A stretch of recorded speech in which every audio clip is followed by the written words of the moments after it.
me, I'm poor. Hi, guys, what's up? Welcome to another edition of the Yankified Podcast. Happy Thanksgiving.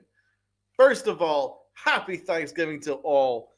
Everyone in the chat, everyone that's going to hop on in the future tonight. I hope all of you have a very special Thanksgiving with your families, wherever you may be. My best wishes to all of you, and my utmost appreciation for everyone that will be watching today. So, what's going on?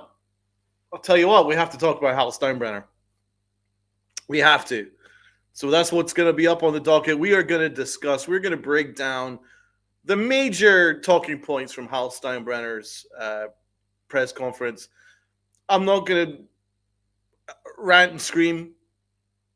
I mean, none of what he said is particularly a surprise. I think you could probably do like a Hal Steinbrenner bingo where you kind of knew that the talking points that he was going to touch on. Lowering payroll, his expenses. Normally he mentions his bondsman. This time it was the city of New York. Basically the same thing. You know that he was going to bring up those two things. He was always going to say that Aaron Boone's a good manager. Very good manager. You knew he was going to say that. So that's not a surprise either. And so he kind of touched, and he touched on all the things that we expected him to touch on. So it's not like he said anything that was outrageous. And also, let's be fair here.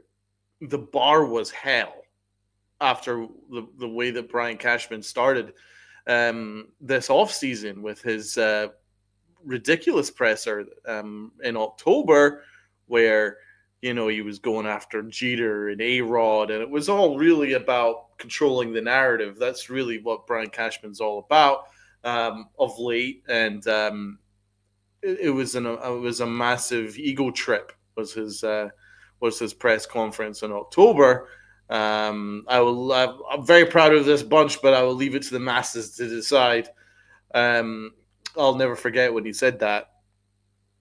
It was the perfect example of why this Yankee organization's so lost. So with Hal Steinbrenner following it up, I mean, first of all, it's very nice that he graced us with his presence. I thought that was really good of him, to be fair. But he didn't say anything that was too outrageously shocking, but it was still weird. It was still weird. Like, there are areas that he went to where I'm honestly in disbelief. Does he have a PR guy? He must have. Surely these guys would be well aware that if he starts trying to plead poverty with us, it's gonna go down bad. And once again, he tried. I'm in disbelief about that, and that's one of the main things that I'm astonished at. But there was certainly a bunch of comments, and we're going to go through each and every one of the main talking points, and give my thoughts on it as we head into Thanksgiving. I thought I would do an emergency stream for you guys. It's a perfect opportunity. You guys will be probably with your families now, or maybe will be driving home from work or wherever you guys might be. So I thought it would be a good opportunity to give you some of my thoughts. We had considering we did a podcast a couple of days ago saying, what is it that Hal Steinbrenner is going to say? And so here's the follow-up. Here's what he actually said. So before we get into it, let's say hello to those in the chat. Got Blaze in the chat. What's going on, Blaze? Hal needs to take a hard look in the mirror. Are we truly a championship team? Are we better than the Blue Jays who knocked us out in the ALDS? The Red Sox have improved, and both the Rays and the Orioles are bouncing back from tough season. Hal needs to open his wallet and invest. Key word there, invest. The thing is, what the Yankees organization seems to miss, right, is I think from my pulse on the fan base, certainly from my interactions with y'all, we're not asking for a $400 million payroll. I'm not asking for a $350 million payroll. A lot of it is actually about investing wisely. You know, there's one thing about spending and another thing about spending wisely. And that's something that the Yankees don't seem to understand about this fan base. We understand the difference between the two. It's not the case that Hal doesn't spend anything, because he actually does. He's spent well over $1 billion since our last championship, but he's given the money to Brian Cashman, who's not spent it wisely. There's no argument to say that he spent it wisely to this point. And Hal doesn't oversee anything. And that's really what it comes down to. It's not really about the spending for me. It's Hal's interest in what he's doing, or his interest in who he's leading. I don't get the impression that he cares. Like, I don't get the impression that he's a Yankee fan. I don't think he cares about the Yankees from Adam. I really don't. And he's certainly not interested in overseeing it and taking an active role in it. Like, there's no evidence to suggest that he takes even the most passive role in this organization. Like, there's no evidence to say he does. Like, first of all, this is only the second time we've seen him. The last time we saw him was about the facial hair policy, and now we haven't heard from him at all right through the year, and we haven't heard from him right until now. And to be honest, let's be honest, nothing's changed. There's really no changes that have been taking place in the organization since it's like 2010. Like, the front office is basically exactly the same.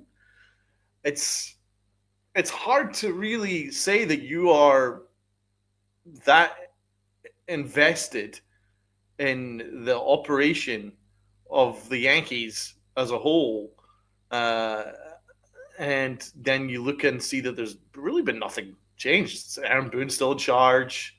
It's really largely the same group, and he just doesn't seem that interested. For me, I don't get it. I don't. Got Issy in the chat. What's going on, Is? Hal is clearly distracted by other interests. I believe they include brown liquor, luxury boats, and bikinis. That's my guy, Issy, man. Issy takes no shit. I love it. If number 99 doesn't win the championship during his career, we have the biggest letdown in Yankee history. This is facts. This is facts. I mean, it's worse than the Don Mattingly era. No disrespect to Mattingly, but Aaron Judge is a better player than him.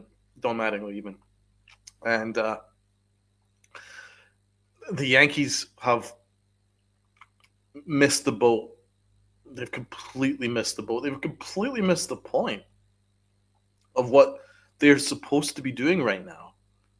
Yes, they absolutely should take some responsibility. Yes, they absolutely should feel pressure that Aaron Judge's window is closing. They absolutely need to feel that. Because here's the difference, right? The Dodgers have a similarly all-time great player in Ohtani. And they have absolutely no expenses spared to make sure that they put a championship team around Ohtani and that they take advantage of their window. This is their title window. And they are going for it. And they're showing basically the Yankees what the Yankees should be. The Dodgers are right now. The Dodgers are who the Yankees should be. And they're taking advantage of Ohtani's window. And the Yankees, on the other hand, the similarly great player, aren't taking advantage of their window. That's the big difference right there. That's a big difference right there. Got FJ in the chat. Good evening, FJ. Got O1 in the chat. What's going on? What is happening here? Good Jonathan in the chat. Blaze says here the payroll must be in the 355 range, especially with the looming uncertainty of a potential lockout in 2027. This is the moment to go all in. Imai and Tucker and Diaz, could you imagine? That would be, I mean, I completely agree with you. Tucker should be the guy. Imai should be the guy. Diaz is a good shout. But certainly those two names, Imai and Tucker, should be absolutely first and foremost. And we got John the Beagle Dad saying happy Thanksgiving to you all. Happy Thanksgiving, John the Beagle Dad. So if let's get the business aspect out of the way. Everybody could hit the like button, hit the sub button. If there is a hype button, hit the hype button. That's the new thing, and that helps the algorithm as well. So let's get into this stuff. Let's start with one of the more interesting aspects of Hal's press conference, and that was the base running situation. Now, here's what's interesting about it. He wasn't wrong. At least he was honest about it. By the way, he was more honest than Brian Cashman and Aaron Boone about it. Yeah, the base running was a huge error, huge mistake, huge problem all year long. The base running, the mental mistakes were a huge problem all year long. Hal Steinbrenner was spot on, absolutely spot on about that. But what you are trying to sell us is that the big problem was the first base coach. That's what you're trying to sell me. You're trying to sell me that the New York Yankees season was being derailed by a first base coach. That's what you're trying to sell me. That's what you're trying to tell us Yankee fans. Oh yeah, it was the first base coach that was the problem. That's what you're basically trying to tell me. And I'm sorry, you'd have to be an idiot if you think that the first base coach / base running coach was the problem. And then overlook who allowed that shit to happen under his nose. And that's Aaron Boone. So anyway, let's look at this. Let's look at these comments here. Right. Hal Steinbrenner identified base running as the biggest improvement needed for 2026. The base running mistakes were not good. We've made a change there coaching-wise. We're going to expect better results this coming year. Okay.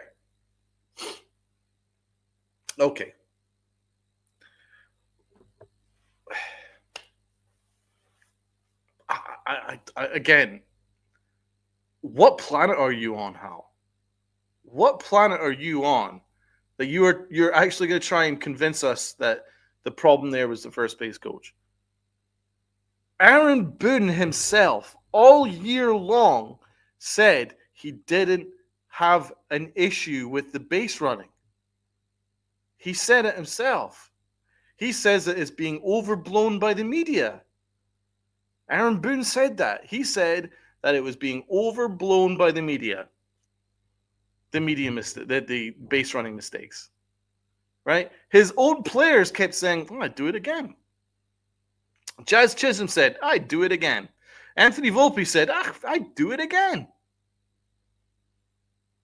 So these players were all saying, I would make these mistakes again and again.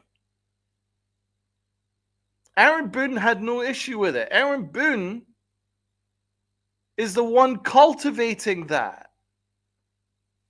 Like, what planet are you on, Hal? So we made a change there, coaching. Yeah, we'll change the coaching there, and we expect better results this time round with the base running because that was we've made a change with the coaching. A first base coach, when your manager, who you actually now then spent, and we'll get into that later, you actually spent a good portion of time telling us how great Aaron Boone is. Such a good manager, great manager, really good manager, right? How really good Aaron Boone is, but then you actually say, and you're right to say, that mental mistakes were a huge, huge issue, right? So which one is it? Because Aaron Boone allowed all that to happen. That's not even being negative. That's not even being anything other than objective. The manager sets the culture. The manager sets the culture. It's the manager's responsibility to make sure that everybody's locked in and ready to play. It's as simple as that. But you're trying to tell us that Aaron Boone is this great manager, but there's been mental mistakes, which was a problem all year long. So the first base coach? So why would you allow your season to be derailed by this awful first base coach, apparently? You see, that's the kind of stuff that someone in the media should be asking. You should be allowed to have a follow-up question with that in mind.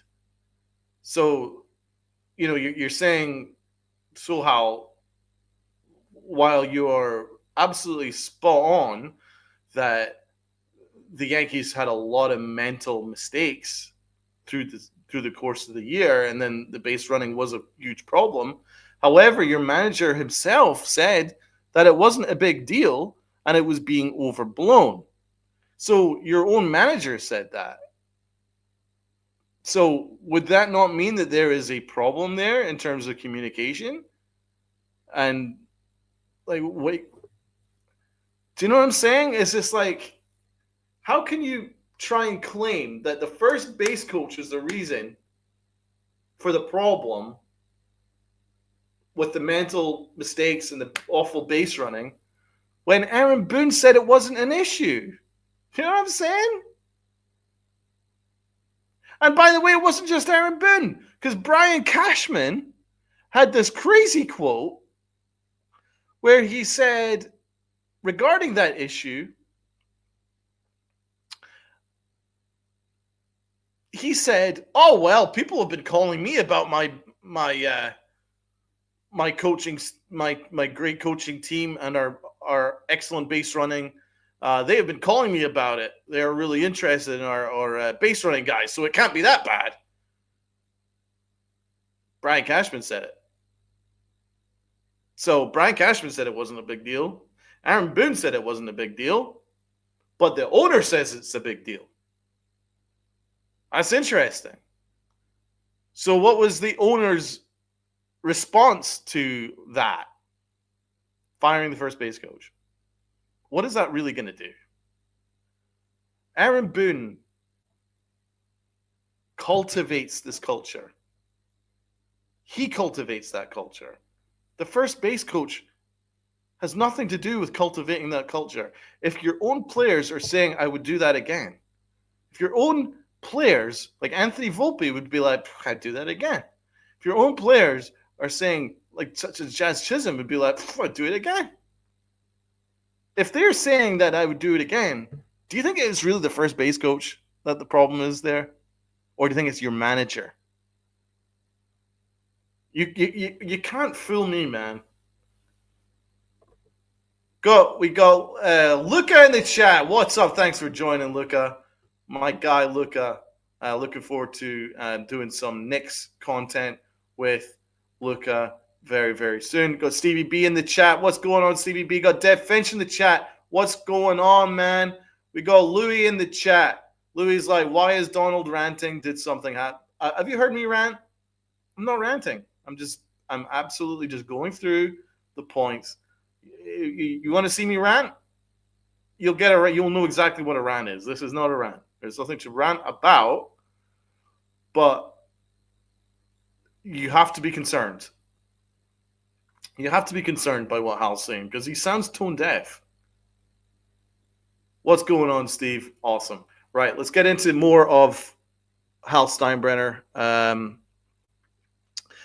Hal Steinbrenner was asked about what encouraged him and disappointed him about the 2025 Yankees. This was another thing, once again, very similar to the whole base running thing, where it's like he seems tone deaf to this.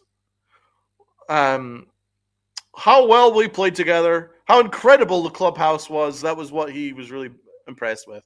How well they played together, how incredible the clubhouse was. But what was disappointing was the results. I didn't like that 6 to 7 week period that we had where we were making mistakes. I mean, nothing he said was wrong. That's where it's funny. It's just like sometimes he actually says things that aren't exactly wrong, but he's tone deaf. Like, for instance, when you say, I didn't like that 6 to 7 week period that we had where we were making mistakes, who do you think's in charge of that? Your great manager. It's not the base running coach. Yeah, that 6 to 7 week period had a lot to do with Aaron Boone's very poor culture that he has in this incredible clubhouse. So wait, that doesn't make any sense. So you say that they had an incredible clubhouse, but then you also say for basically 2 months, they played like ass, right? Which is spot on, but they did play like ass for 2 months. But how incredible could that clubhouse actually be if they allowed themselves to have this awful culture where they played like ass for 2 months? Do you know what I'm saying? But once again, the Yankees are waving the togetherness flag. They're not waving any pennant flag. They're waving the togetherness flag. That's what the Yankees are all about now. The Yankees are all about togetherness. So once again, really happy with how they played together. The clubhouse was incredible. Great. So they liked each other. How lovely. How sweet. They liked each other. I couldn't give a shit if they liked each other or not. This is not what it's about. It's not about making friends. I mean, to point out Mike Francesa, like when he said, and he had a great rant, and I completely agree with him here. Great togetherness, that's lovely. But what did you do? You won nothing. You didn't win. Give me the 79 team where they hated each other. Because they actually won. It doesn't make a difference if they're friends or not. It's about the ultimate goal, and the Yankees are no longer about the ultimate goal. The Yankees are about togetherness. That's what the Yankees are about now. Togetherness. Being together with friends. That's what they're about. The Yankees are no longer the Yankees anymore. And Hal is telling us exactly that. What's up, John the Beagle Dad? Hey, Donald, this is a nice surprise. Thought I would surprise you guys on Thanksgiving. Billy Martin and Reggie hate each other, yet they won. Exactly. It's not about whether they like each other or not. What's this? It's a good point here. The goal is not to win every time. It's about delighting the fans. It's about friendship, guys. That's what it's about. And Hal said it himself. How well they played together, how incredible the clubhouse was. That's what encouraged him about the year. It's tone deaf. So, again, well, while he wasn't necessarily wrong, it's pretty obvious that the culture of the Yankees is no longer about winning. Right. Next point. The Dodgers. This is always very interesting. I asked Chris Kirshner here. Salute to Chris Kirshner, who actually does his job, and very well, I might add.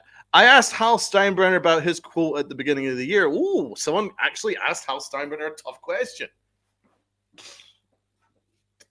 Color me shocked. I asked Hal Steinbrenner about his quote at the beginning of the year about how it's difficult for most owners to spend like the Dodgers. He said that, and he wondered if it would pay off for them.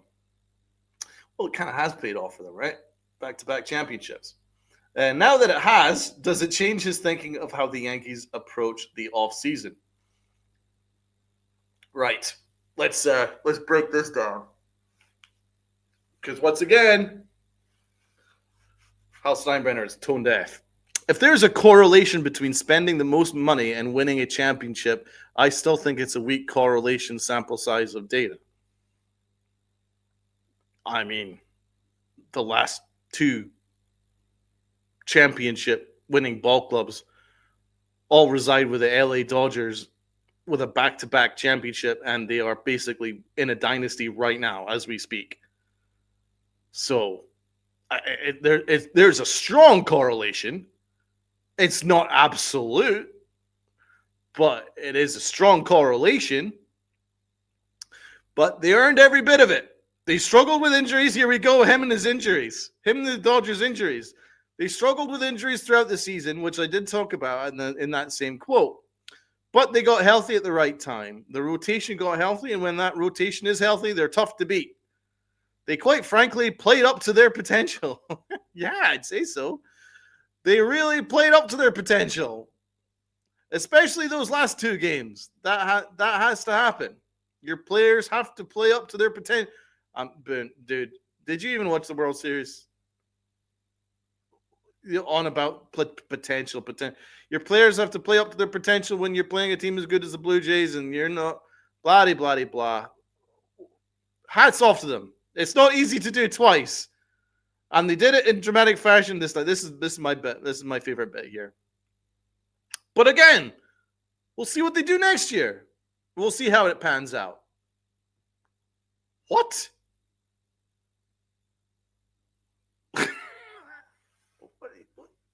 What? Do you really say that about the back-to-back world champions? Did you just say, we'll see what they do next year, and we'll see how it pans out? Please tell me I'm not the only one that sees that as a ridiculous thing to say. The back-to-back World Series champion Dodgers, and you're like, oh, we'll see what they do next year. I have a pretty good feeling. Pretty good feeling. I mean, his last point, again, wasn't wrong, though. There was nothing low about my payroll and the Mets payroll. Look where we ended up. He isn't necessarily wrong, but did you investigate why your payroll's high and why you got where you ended up, as you just actually said? Do you investigate that? No, you haven't, because nothing's changed, apart from this awful first base coach, apparently.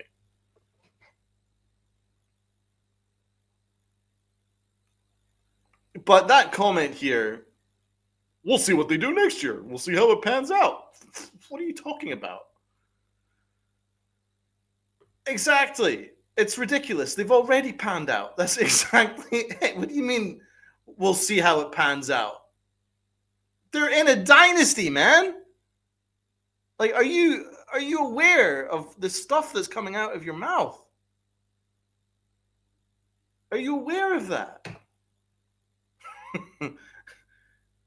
The Dodgers are in the middle of a dynasty. As we speak, they're in a dynasty. And you just said, we'll see how it pans out. We'll see what they do next year. Why are you challenging the World Series champions to go and do it again? Are you not using them as a barometer going, this is what we should be doing?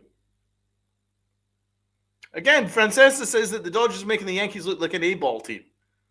And he's spot on. Because we sound like we have an A-ball owner right now. Oh, we'll see what they do again next year. They have to stay healthy. Your obsession with health, man. The Dodgers outspend any worries about health because they attack every position of need. The Yankees leave positions open. The Yankees went an entire year without addressing third base until the trade deadline. Left the entire winter. But you're not worried about that. The Yankees haven't had a league average shortstop in about since Didi Gregorius. The Yankees haven't had a league average shortstop. But you're not worried about that. No. That doesn't help your narrative. Dodgers, avoiding injury. Yeah, we'll see how that pans out. There's not a correlation between spending. It's a good correlation, man. It's a good correlation. It's not absolute. You do need to have an actual competent front office.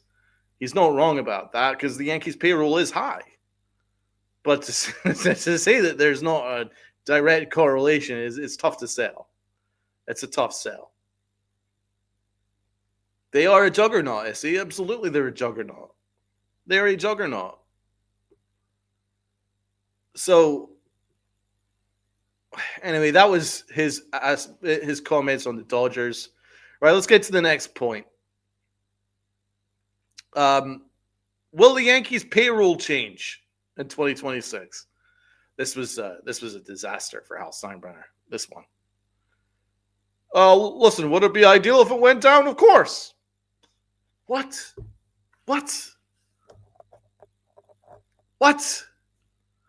Would it be ideal if it went down? Of course. Does that mean it's going to happen? Of course not. We want to field a team we believe can win a championship. Well, he saved the day a little bit there. That's what I'm saying. Like, at heart, I think that he's trying to say the right thing. But because he is not an active owner, he ends up coming across terribly. Would it be ideal if it went down? Of course. Why would it be ideal? Why is that even a thought? You're the owner of the biggest sports empire in the world, the Yankees. And you're concerned with, ideally, I would love to have a lower payroll than we already have. Why is that even in your thought process? Like, that's a massive disconnect there, man. Like, do you have a PR guy? Because you should fire him. I know you don't fire anybody, but, well, apart from this first base coach. But you don't fire anyone, but I would fire your PR guy, buddy, because that is a stupid thing to say. Would it be ideal if the payroll went down? Of course. How is that ideal? What are we doing, guys? That's not ideal. Try selling that to the fans. That is not ideal. Thank you very much, Issy. Issy has what Hal Steinbrenner should have said as the owner of the New York Yankees. The correct answer is, and always is, we are the New York Yankees. And I'm willing to do whatever it takes to bring this city and organization a world championship. Full stop. That's all you have to say. Shout out to Issy there because he is much wiser than our owner who just said, ideally, I would love to have a lower payroll. You're so tone deaf, man. That isn't ideal to the Yankees championship prospects. Oh, jeez. It confounds me, man. his ownership is confounding. Would it be ideal if it went down? Of course. In the history of ownership, that doesn't that like no one says that out loud. Fucking hell.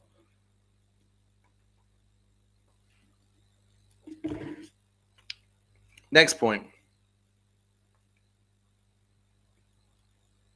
Let's go into Hal Steinbrenner's evaluation of Aaron Boone. He makes overall good decisions on the field. You can't pin this on Aaron Boone, that's for sure. This Toronto series was on the player's shoulders, period.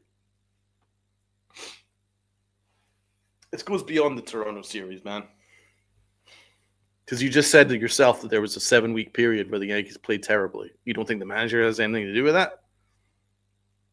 He makes overall good decisions on the field. And then he also went in further depth where he said that Aaron Boone, he's really good at talking to you guys, meaning the media, Cash's guys. He's not perfect, but I'm not perfect, and you're not perfect, so no one's perfect, so he's good. He's a good manager. That was basically what he said. Cool. Nothing's changed. This is the same manager that has the only Yankee manager in the history of the New York Yankee organization. It's never happened to earn multiple extensions without winning a championship. It's never happened before. Never happened in the history of the Yankees until now. But here's where there's where it doesn't really make sense. So you're saying that they made a bunch of mental mistakes. They played 7 weeks and played badly and made a ton of mistakes, right? And your answer to that is, I'll fire the first base coach. So you've admitted that there's a coaching problem, but you're not looking at the manager.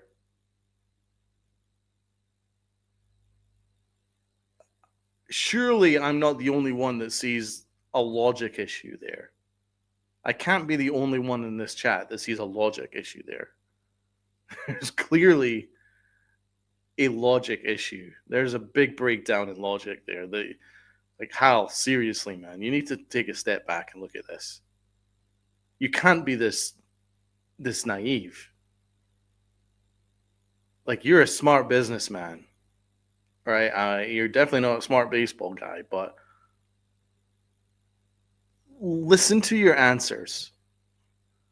Run them through in your mind, right? Rewind.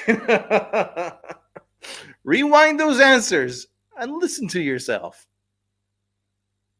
You said that there was mental mistakes happening and it's a coaching problem. Who's in charge of the coaches? The players played badly for a 7-week stretch. That was your biggest concern. And they didn't show up against Toronto. Who's in charge of that? How? Hint. Psst. It's not the first base coach. It's Aaron Boone. But really, that's what I'm saying. He isn't wrong when he says that the biggest thing he was happy about is the fact that everybody loved each other. Everyone was best pals. That's what it's about for the Yankees now. It's not about winning. He's basically said it without saying it. The Yankees are no longer about winning. We'll see what the Dodgers do next year. We're about togetherness. And we're world champions at togetherness. Evan in the chat. Good to see Evan in the chat. The players weren't prepared, and that's on Boone. Exactly. Well said, Evan. Happy Thanksgiving. I don't sense a unified message from this management at all. Exactly. It's not. There's no unified message. And the best example was what I pointed out earlier. Aaron Boone said that the base running problems were overblown. Brian Cashman said that people have been calling him about their base running coaches, wanting to nab them from him. And so Brian Cashman said, so clearly our base running is not that bad after all. And it's actually pretty damn good. So Cashman doesn't have a problem with it. Boone doesn't have a problem with it. The players didn't have a problem with it either because they all said the same thing. I would do it again. But the owner had a problem with it. So it doesn't sound like it's that unified, right? Hal said that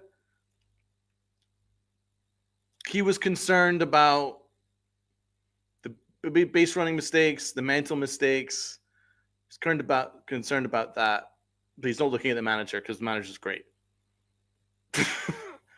you gotta run through that again, Hal. You gotta look at that again. All right, let's some advice, man to man here, okay? If you're gonna try and bullshit us, you got to do a little bit better, right? You got to do a little stronger, right? Try again, okay? That's my advice to you. Try again. But again, he's not wrong in regards to the Toronto series was on the players' shoulders. The players didn't show up. But again, who's in charge of that?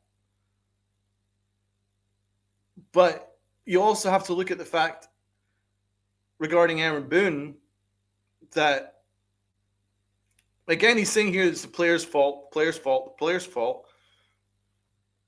The Yankees have been changing their personnel on an annual basis. The one thing that's ever present, is Brian Cashman and Aaron Boone. That's the one. Those are the two things that are ever present. We've had a million different combinations of players to put around Aaron Judge. A million band-aids to put around Aaron Judge. Right? So you're following through on that it's the player's fault. It's the player's fault every year, right? So you change the players, but it's the same result. You keep the manager, and it's the same result. So again, I ask you, Hal, man to man, take a step back. Listen to my logic. Anyone that has any sense of logic can pinpoint the holes in his narrative. But the Yankees aren't interested in that. They think that we're all stupid. So let's move on to the next and by far the worst point. This is really my biggest takeaway from this weird press conference. Was this from Brian Hoke. Hal Steinbrenner said it is not fair to assume the Yankees make a profit. Oh, brother.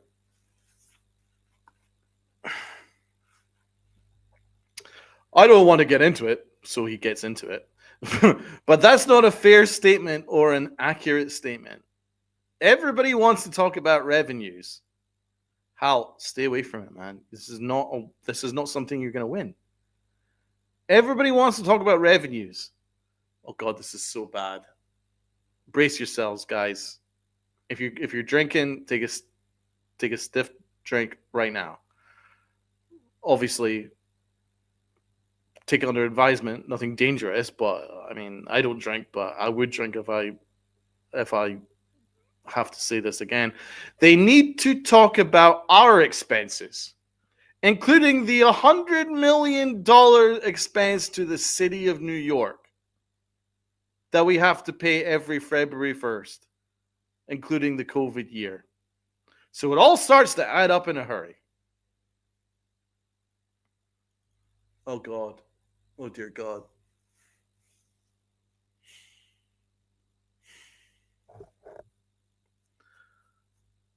The owner of the New York Yankees an $8 billion valued organization, and the owner is trying to plead poverty.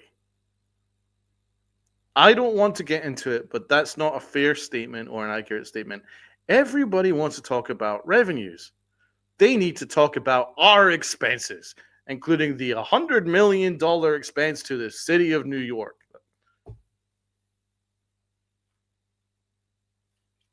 How? You opened this can of worms. You have to be smarter than this. See, I'm not ranting and screaming here. I'm just trying to be. I'm trying to look at it from any point of view, any kind of fair point of view. But any way you look at it, this is a horrible answer. They need to talk about our expenses, including the $100 million expense to the city of New York.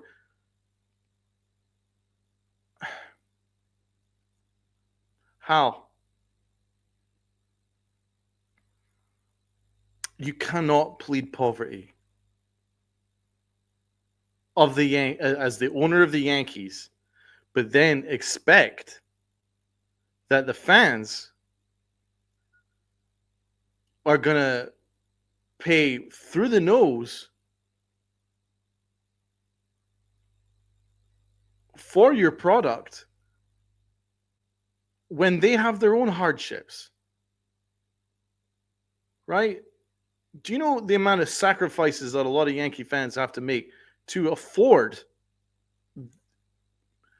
those trips to your stadium, Hal?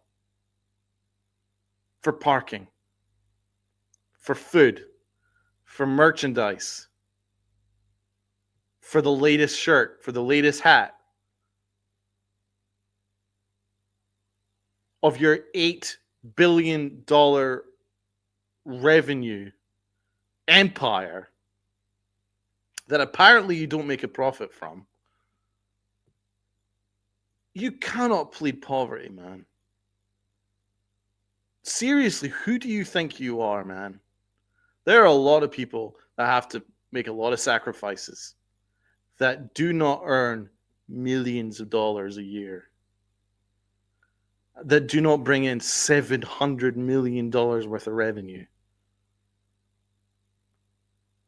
They need to talk about our expenses. Well, what about our bills?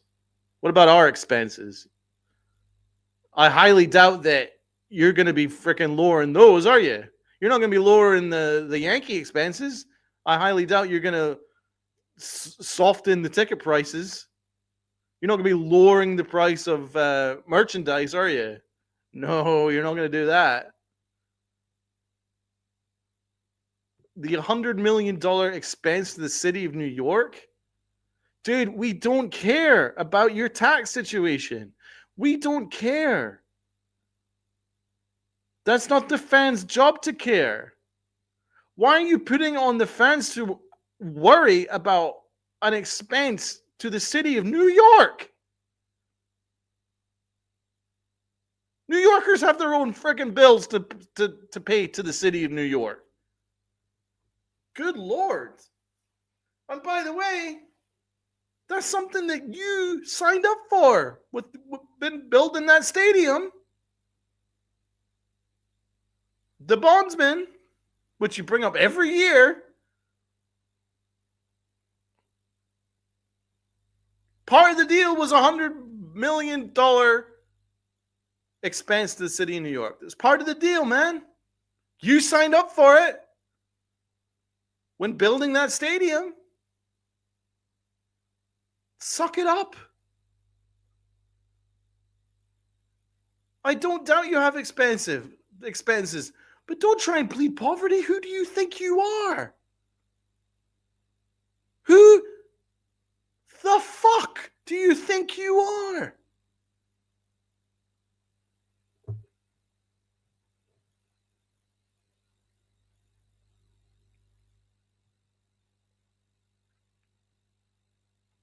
It's just disgraceful.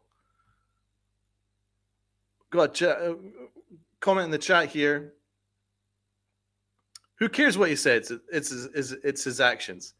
Well, you're not wrong. His actions are important, but this is what the owner of the biggest sports empire in North America has just said. He's trying to plead poverty. I care about what he says because he says that ideally he'd like to lower payroll. It says to me that he's not that interested.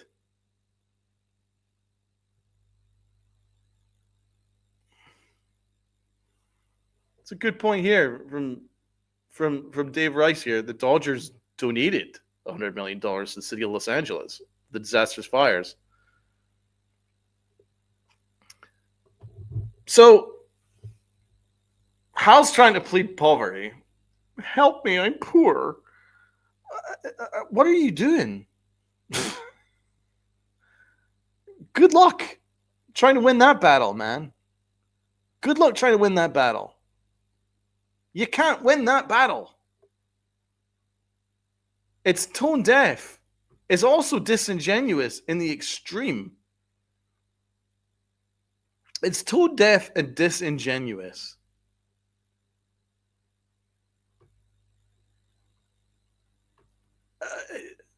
Honestly, it's insulting to read that, actually.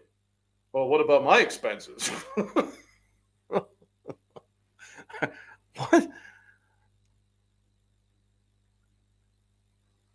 I really hope that he cares, but I don't see it. I'm at this point now. How, dude, you don't get it. You don't get it. You just don't get it. you can't try and plead poverty. There's no other owner that does that, especially with the size of empire that you run.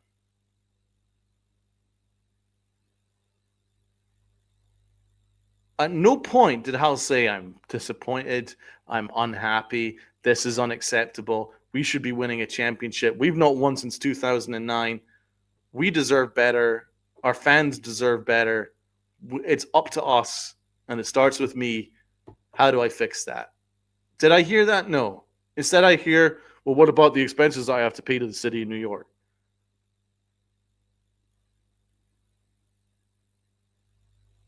It gets to a real point here where it's very clear that he just doesn't care. I'm not saying he's cheap. He's not cheap, but he just doesn't care. And that's almost worse. He does not care. You cannot say that as an owner of the freaking Yankees. This logo is enormous. Everywhere you go, every hat stand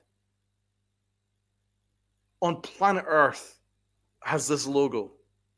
Everywhere you go, every state, every country, every non-baseball liking country sells this logo. You can't plead poverty. You make more money hand over fist in terms of revenue. Now, of course, we understand we're not stupid. We understand it's not all liquid. But if that's what it's all about for you, why don't you sell up, man?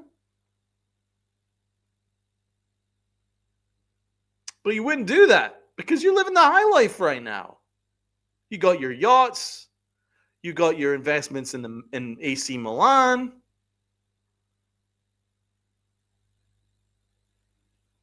You got NYCFC. You get to go to Europe and hang out on your yachts. So you're not going to give up the freaking cash cow, are you? No. But you are going to try and plead poverty.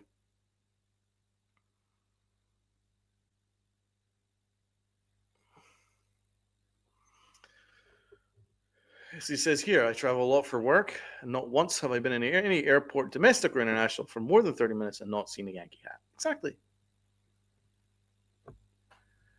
This logo transcends the sport of baseball.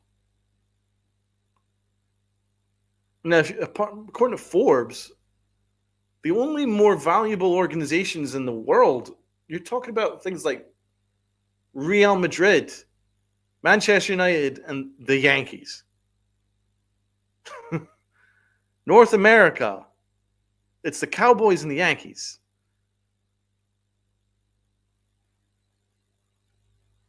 It's enormous. But it also means that the expectations are enormous.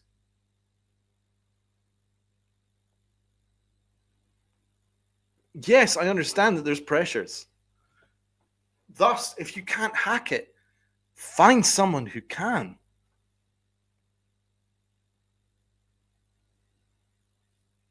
It's really that simple. And the reason why I'm so passionate about it is because for all of us, I think everybody in the chat here, the Yankees have been passed down to you, right, from a family member. I think that's pretty fair to suggest, right? For most of us, it's a love that passed on through generations. So,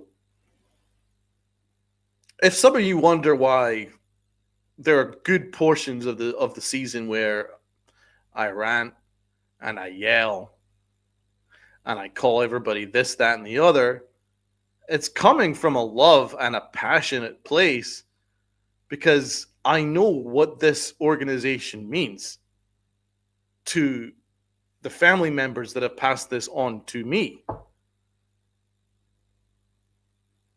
I used to go to the old stadium with my grandfather. I went to the David Goins' perfect game. I saw the Yankee championships in the 90s, the late 90s.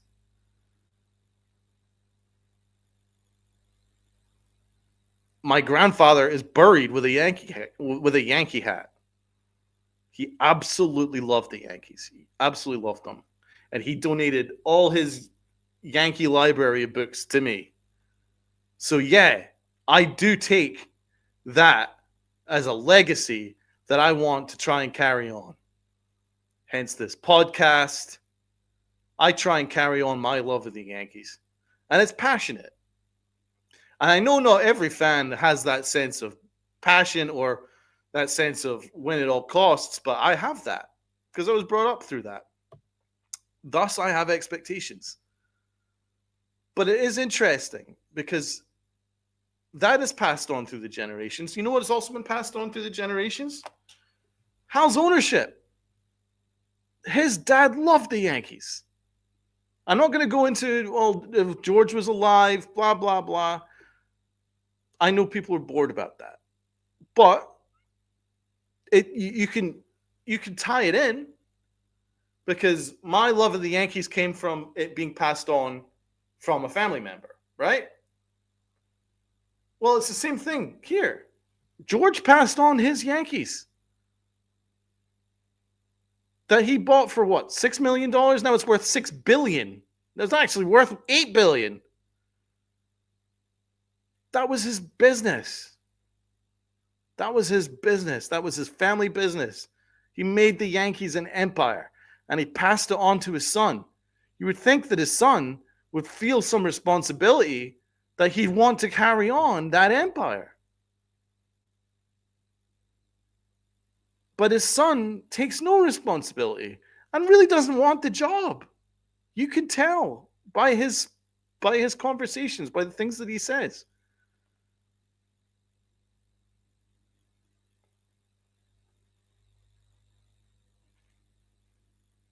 Well, the family may start with shipbuilding, but my point is, he bought the Yankees, he made it an empire, and he's passed it on to his son, and his son is not taking up the mantle. He's doing the exact opposite of what he should be doing as an owner of the Yanks. He's allowed the Mets to start taking the best free agents from the Yanks. generational free agent last year. We had him in our backyard, Juan Soto. The Mets took him.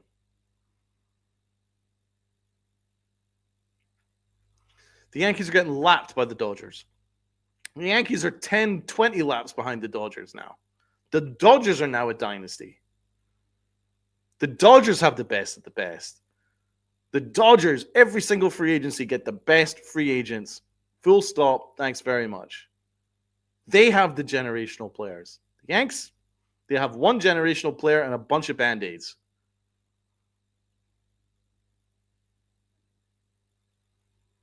We are not the same.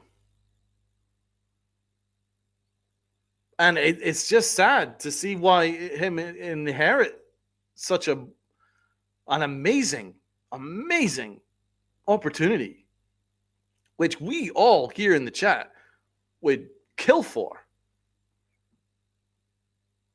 And he's just not active. And it's not really about opening the wallet. That's an easy thing to do. Opening the wallet is pretty easy, right? It's not about that. It's about taking an active role, holding standards, setting standards, saying, this is what I expect, this is our goal, this is how I want us to achieve it. If you do not reach that goal, you're out. We'll bring in somebody who does. That's how every successful sporting franchise is run. Now, the Yankees always say our goal is to win championships. Well, they've not won anything since 2009. And there's been no changes in that period. None. There's been no changes since 2018. They've won absolutely nothing. From 2018 to 2025, won absolutely nothing. And there has been not a single major change at manager or front office or analytics. It's not about spending. The Yankees' expenditure is high.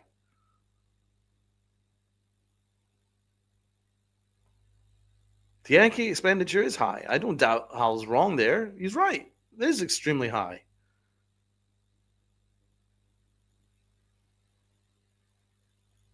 But you have to be spending smarter.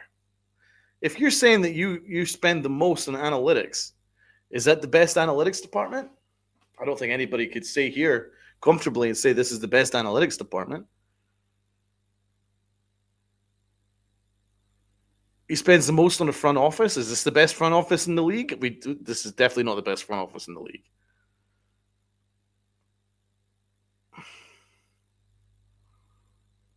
It's by far not the best coaching staff in the league. That's for freaking sure.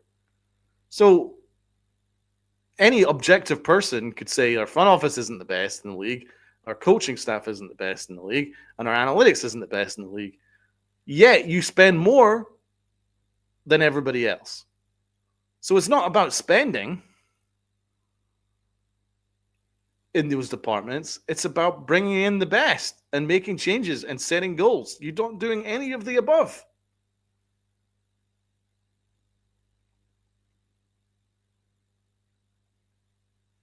Problem there, man. There's something there that's a problem. I just don't think that Hal cares. And it's sad to see.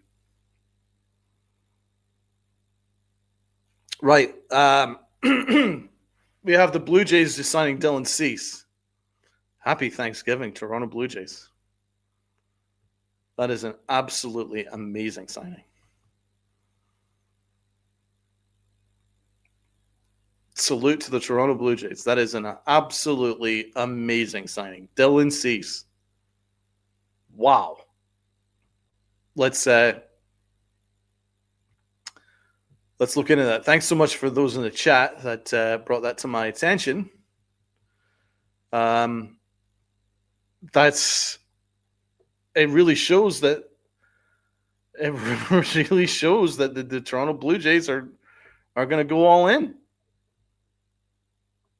Good for them, man. Good for them. Yep, right-hander Dylan Cease and the Toronto Blue Jays are in agreement on a 7-year, $210 million contract pending physical. They get the best free agent in the market.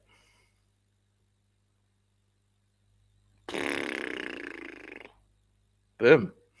that's freaking amazing. Well.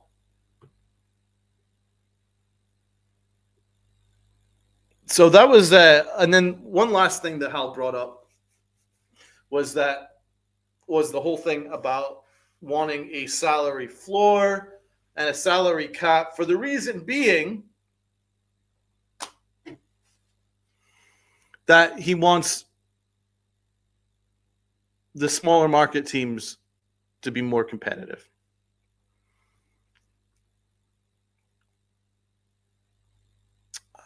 Again, I'm not quite sure why that's a fight that Hal even should be entering into as the owner of the Yankees. Do you think the owner of the Padres, the owner of the Blue Jays, the owner of the freaking Red Sox, the owner of the fucking Dodgers, the owner of the Mets care about the Pittsburgh Pirates or the Colorado Rockies or the Oakland / freaking A's, wherever they are now? Do you think George would have lost any sleep on any of that? Absolutely not, and nor should they.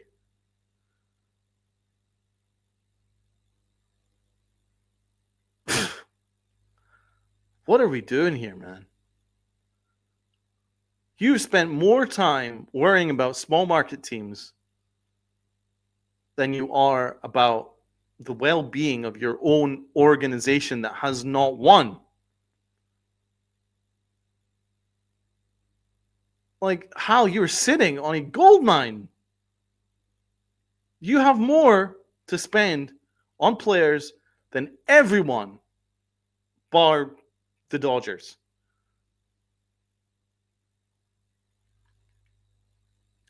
And you're sitting there worrying about the Pittsburgh Pirates? It's not your battle to win. That's not your battle. Focus on your own house. And it's not just that.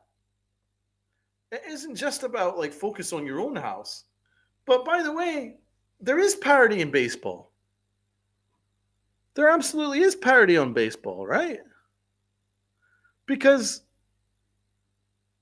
if you look at the list of the winners or those that have competed in the World Series over the last decade, there is a decent number of small market teams that have made it.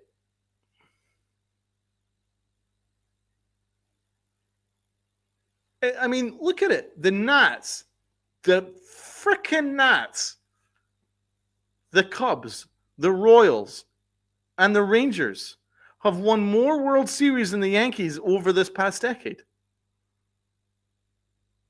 The Washington Nationals and the Kansas City Royals. By the way, Tampa Bay have made a World Series.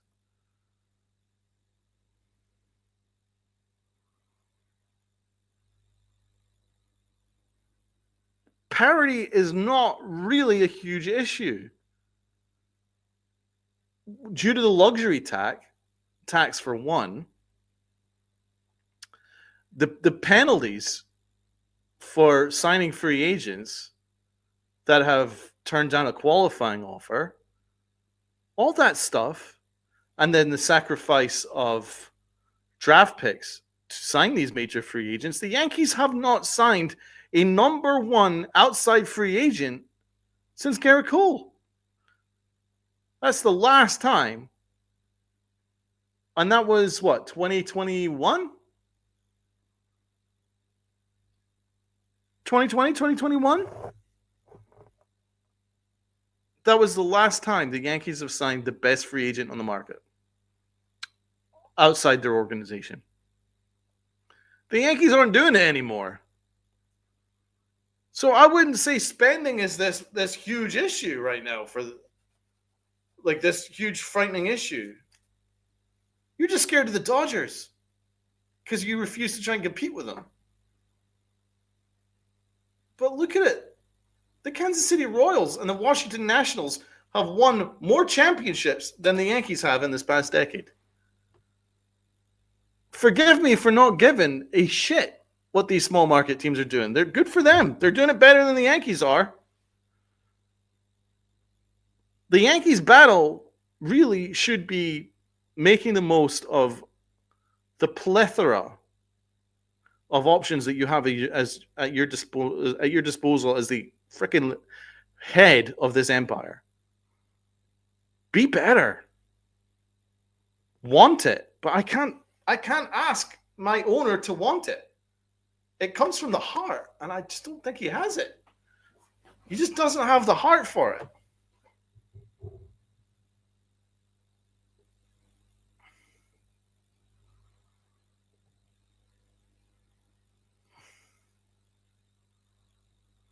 But here we go. Let's have a look and see what those in the chat have got to say. The Jays' front four of Gosman, Cease, Yisavage, and Bieber, excluding Barrios, is tough to crack. You know what? Blaze is spot on here. The Yankees need Tucker now more than ever.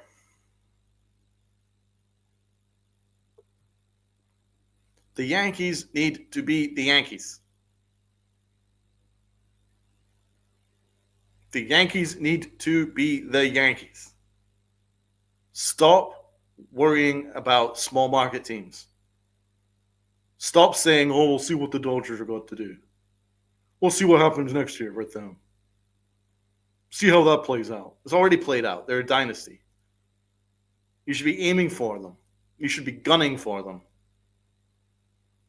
So this free agency is huge. It's absolutely huge, this free agency.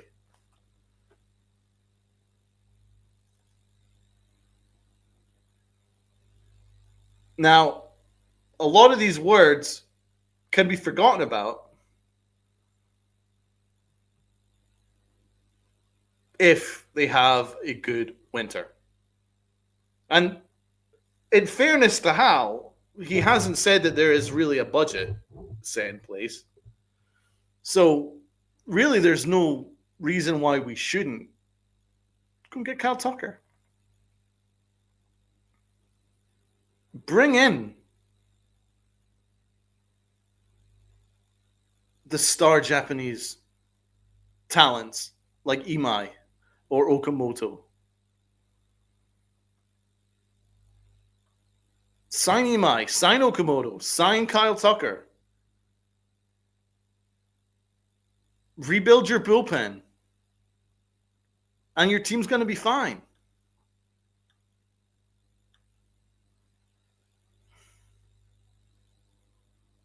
Fucker, go get Pete Alonso. Why not? They need a righty bat. Heck, trade for Corey Seager. Do something, but you got to start flexing. Bring some stars in the building. Not for the fans. For Aaron Judge. Hello? His window is closing. The fact that you couldn't win a championship when this guy was earning pennies before his major contract. You had all that time. And you still couldn't put a team around him. So forgive me for not having any faith that now that he's getting paid $40 million a year, they're going to put any fucking faith, any team around him.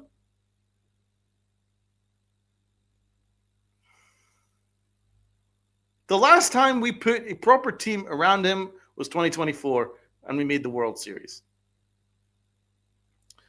But, and here's the brilliance of Brian Cashman. Alex Verdugo was the everyday left fielder. He was the everyday outfielder that year. Who couldn't see the field? Trent Grisham. Who just got paid $22.5 million by the New York Yankees last week? Trent Grisham. Do not try and sell me that this front office is the best at what they do. Trent Grisham was a fourth outfielder in 2024. He was never used. In fact, he wasn't even a fourth outfielder. He was a fifth outfielder. He wasn't even used. 2 years later, he's getting paid $22.5 million. And Verdugo was out of the league.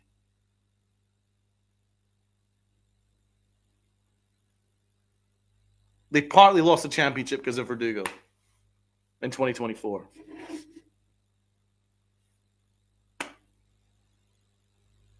They should be ashamed of themselves, man.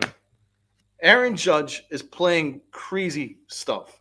He's doing crazy stuff, and you're not putting a team around him. I keep making this point that the Yankees treat every single year like they're in a 12-month vacuum. They're not speculating to accumulate. There's no vision. Their payroll is bloated with above-average players as it stands. Whereas had they made the right moves at the right time, where you signed a Freddie Freeman when you needed a first baseman, you signed a Corey Seager when he was a free agent, you signed up Bryce Harper when he was a free agent, and Manny Machado.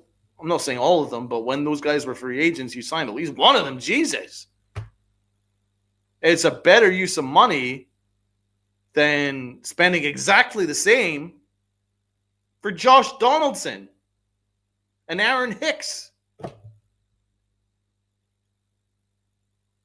Don't tell me this front office is cooking, man.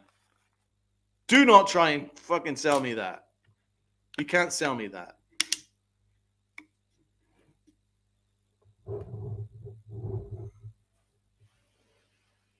But shout out to the Dodgers. They're a dynasty. Shout out to the Blue Jays. They lost the World Series. You know what they're doing? They ain't crying about it. It's going to go on the best free agent pitcher on the market in Dylan Cease. That is a big move, man. That is a big boy move.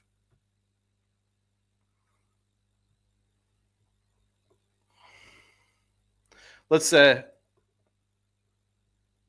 how that works out. It has to be pretty exciting if you're a Blue Jays fan.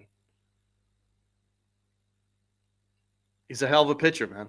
And I didn't have a great year last year, 8-12 with 4.55 ERA, but the year before, 3.40 ERA. 2022, 2.22 ERA. That's a good move. Good move for the Blue Jays.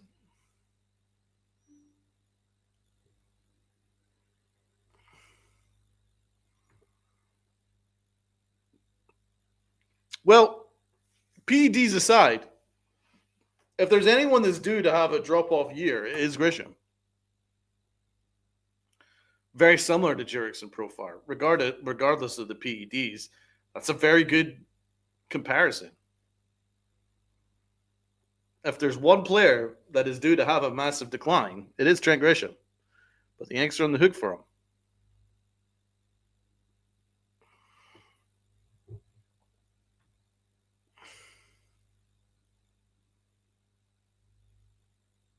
Hey, dude, there's no doubt, man. The Dodgers would have they're going to dynasty. The best team in the league by far. Got the best players. They're just the best. And that's what the Yankees should be aiming for. But they're not. But they're very proud of their togetherness. God bless them. They're very proud of that togetherness.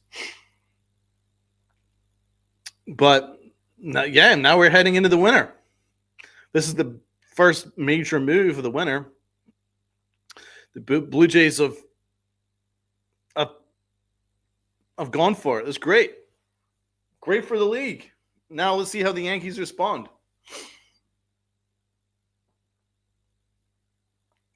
Now, I really want to be excited. I really want to be excited. And the options are there this winter to have an exciting team.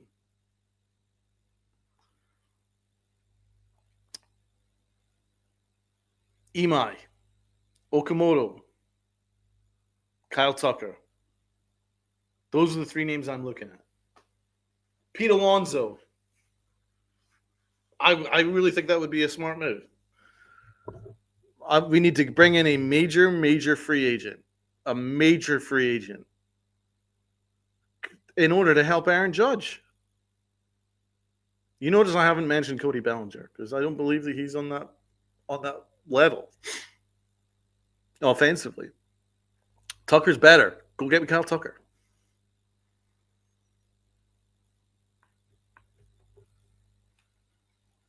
If the Yankees just walk away with bringing back Cody Bellinger and signing Giolito, they're cooked. Completely cooked. They got to be aggressive. I was a little concerned when Hal said that he loved our infield. By the way, in that press conference, he said that he was really, really happy with our infield. I was like, really? As it stands, we don't have a major league first baseman. As it stands, we have the worst shortstop in the American League. If not one of the worst position players in all of baseball, in Anthony Volpe. You do not have a league average hitter at third, and you do not have a league average hitter at catcher. How are you so happy with his infield? God knows. God knows.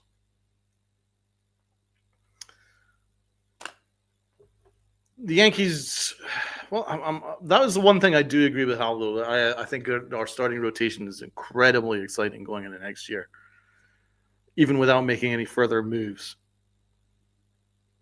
Cole, Rodon, Fried, Luis Gil, Schlittler, very exciting. If you add another arm like an Imai, this team's going to be absolutely set.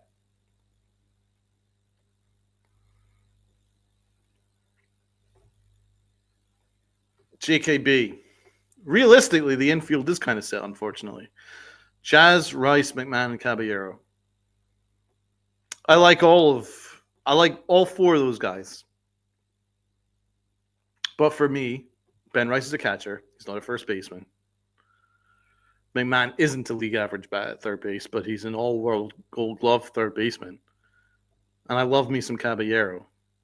But the Yankees pigeonholed themselves into the whole Caballero thing by saying that they want him to be a utility guy that's going to play anywhere and everywhere. So even though he's a much better shortstop than Anthony Volpe, much more valuable player than Anthony Volpe. But regardless, yeah, Jazz Chisholm is set, but he needs to have a big year, man.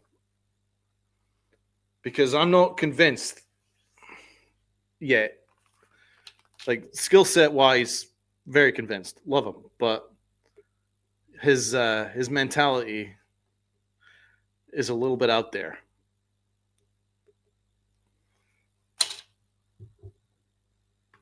Yes, I completely agree with that. I would move Rice to catcher. Honestly, they should try and go after Okamoto first. Yeah. No argument there. Like, this would be absolutely fine, but they do need to upgrade the infield. You need to ensure that you have some league average bats in that infield. First move I make, Anthony Volpe, goodbye. I'd DFA him, honestly. If there's no trade that can be made, no one's going to trade for him. He's that bad. I would just DFA him personally, but the Yankees won't do it. But forget about him at shortstop. He's regardless. Forget about him. He's ass. I really like McMahon. I think he's great. Love that glove. I'm not that worried about his bat as long as there's better bats around him. Thus, let's upgrade those areas. Put Ben Rice at catcher. First base, let's upgrade first base. I want a good bat, good glove there at first base. Okamoto would make a ton of sense. I'd also say Pete Alonso would make a lot of sense too, because we do need a righty bat. Save that Volpe money. Good God. Could you imagine paying Anthony Volpe anything? He shouldn't be anywhere. He should be, I'm sorry, he should be cleaning toilets in McDonald's. He's not a freaking shortstop. What do I make of the Dylan Cease move? I think it's great. I have a ton of respect for the Blue Jays. They're not wallowing in self-pity. They're going for it. Right? Right? We almost got there. What do we need to do to get better? We need better pitching. One of the best pitchers on the market. Now, he is coming off a down year, but I do trust the Jays coaching. And I think they'll get a tune out of him. And I think he'll be more the Dylan Cease of the White Sox rather than the Dylan Cease of the Padres. It was a pretty good move. Red Sox got Sonny Gray.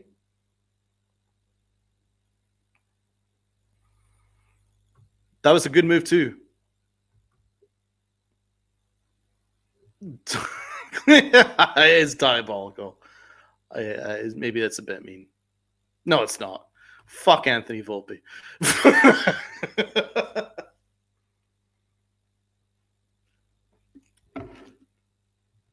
The Blue Jays overpaid. Well, yeah, if you look at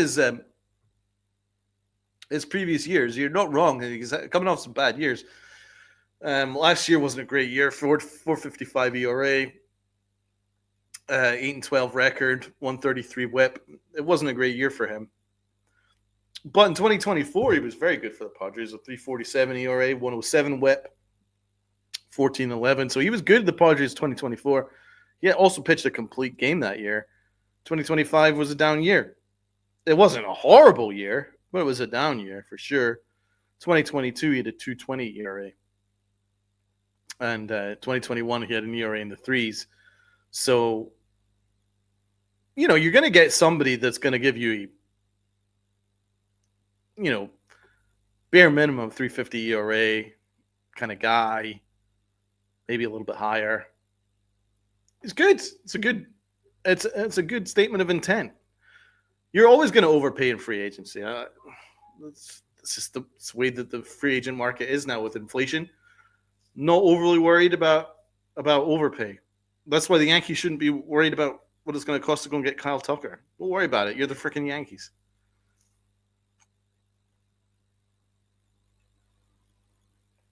You got to take advantage of this window. The Yankees have completely missed the whole point of this. The whole point of this is to take advantage of Aaron Judge's window. Judge, his window, I'd be shocked if it's still open. But if it is still open, it's only open a smidge. Right? But you've had a generational player for this amount of time, like this long stretch of time, over the past 10 years, and you've not put any kind of team around him? That's on you. How? It's on you, Cashman. It's on you, Boone. Cashman, stop bringing in Band-Aids. You lost on Soto. Don't lose on Kyle Tucker.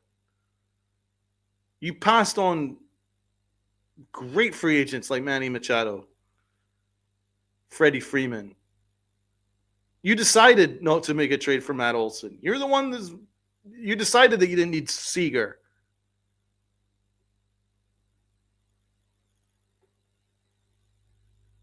Frickin' sort it out, man. Because sooner or later, Aaron Judge is going to retire. And could you imagine what this Yankee team's going to be like without Aaron Judge? And then when Big G leaves and his contract's out in 2 years, the Yankee team's going to be absolutely diabolical. It'll be diabolical. Thus, you better start investing right fricking now.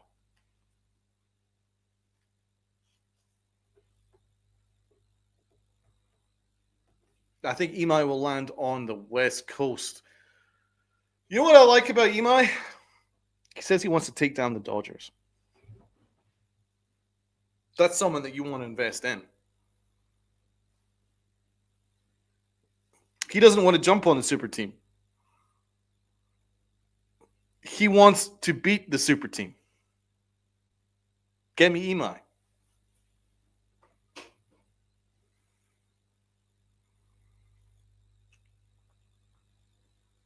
I would love to see what Lombard do. I'm really excited about him, but forgive me, man, but the way that the Yankees have done what they've done to their prospects, like Jason Dominguez,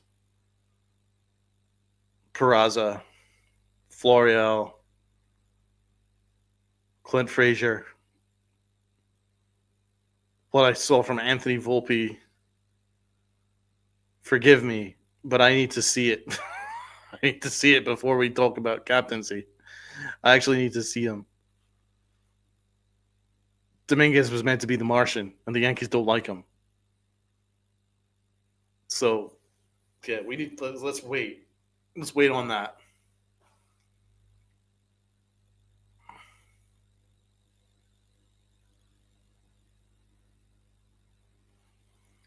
Yep. I mean, it's set up. It's set up. So go get Imai. It's set up. Go get him. I would love to acquire this guy. I'd love to stake a claim in the Japanese market.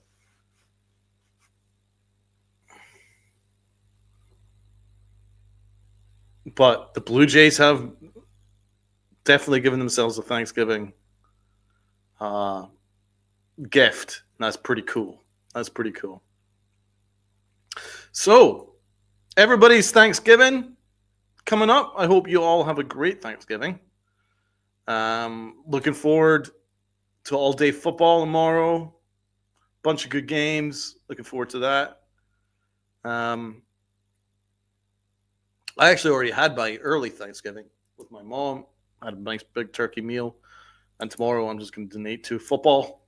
So I'm sure all you guys will have your all different plans and stuff like that. So my very best wishes to yourselves and your families. And thanks so much for spending your evening with myself, talking about Hal and the Yanks and stuff like that. And we will be back next week with Uncle Tats, and hopefully we'll get some more takes from Rob soon, if Rob's schedule will allow him in the short term. Very exciting things coming up for the Pinstripe Chronicles. So if you guys could please hit the sub button, hit the like button, hit the share button, hit the hype button, hit any kind of button that helps the work, helps the podcast. It would really, really appreciate it. Issy, thanks so much, and happy Thanksgiving to you too. Thanks to the pod. My pleasure. Love talking ball with you guys, and looking forward to doing it more. The Yankified Podcast will keep you up to date and keep it real on all things Yanks. So really appreciate it, guys. Happy Thanksgiving. I'm going to go sit and watch the Knicks now. Take care, guys. God bless.